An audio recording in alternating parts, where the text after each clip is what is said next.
فرمایا اے بہن بھائی علی ابھی جب آپ آئے اس سے پہلے مجھے جو ہے وہ تھوڑی دیر اونگ آئی، آغوش میں گیا، نیند آئی۔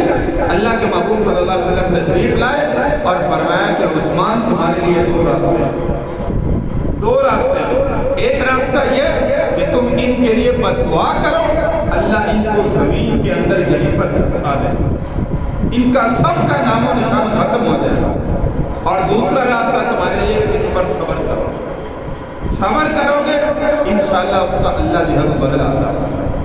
تو عثمان غنی رضی اللہ عنہ نے فرمایا میرے بھائی علی میں دوسری رائے کو پسند کروں گا، میں صبر کروں گا، میں مدینہ میں قتل و غارت کی خون دینے کی اجازت نہیں دے سکتا۔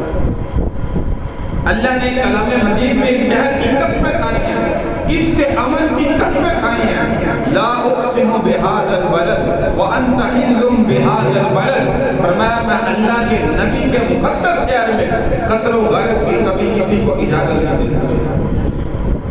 تو حضرت علی جل مرتضیٰ رضی اللہ تعالیٰ نے یہاں سے مایوس ہو کر جو ہے وہ چلے گئے، اور اس وقت فرمایا کہ اللہ کے محبوب خواب میں آئے، مجھے سینے سے لگایا اور فرمایا کہ عثمان آج تم نے روزہ رکھا ہے، فرمایا افطاری انشاءاللہ عالم برزخ میں میرے ساتھ آ کر، فرمایا اللہ کے نبی نے مجھے خوشخبری دی ہے، اس سے معلوم ہوا کہ میری شہادت کا وقت ہے۔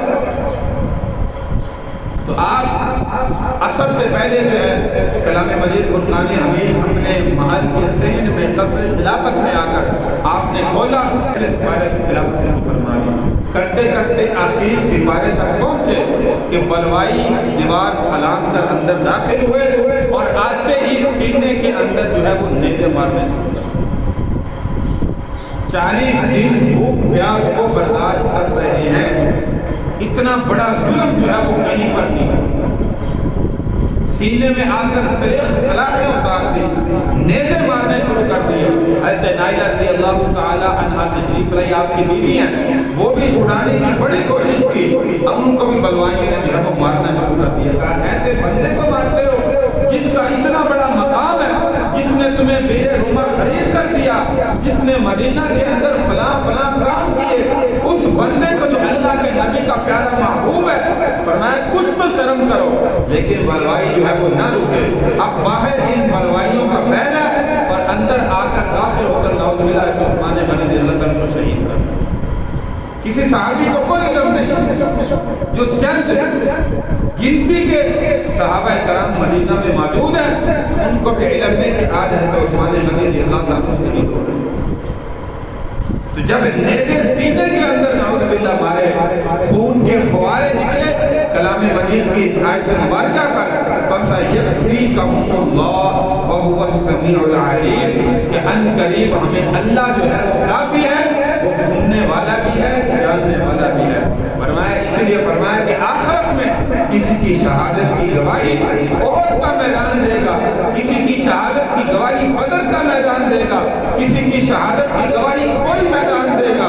حضرت عثمان غنی رضی اللہ عنہ واحد شہید ہے جن کی شہادت کی گواہی آخرت میں اللہ کے دربار میں اللہ کا قرآن سمجھے گا۔ اور اس کے بعد کہتے ہیں کہ 2 دن تک حضرت عثمان غنی رضی اللہ عنہ کی لاش مبارک یہی قصر خلافت میں رکھی، اندر آنے کی اجازت نہیں دی۔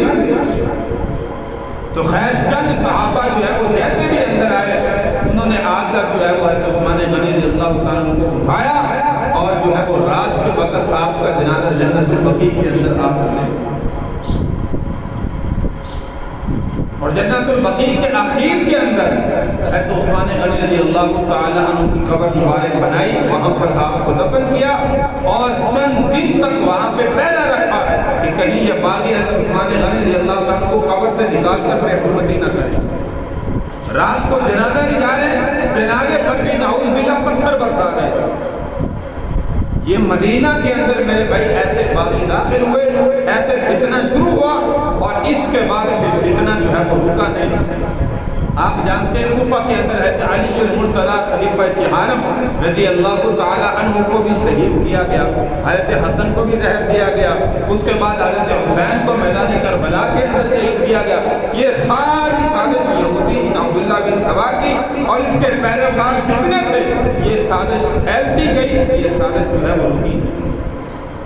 جنگ جمل، جنگ صفین، یہ بھی انہی یہودی حضرت عبداللہ بن سبا جو مسلمان بن کر اپنے آپ کو حضرت کہتا تھا، مسلمان کہتا تھا.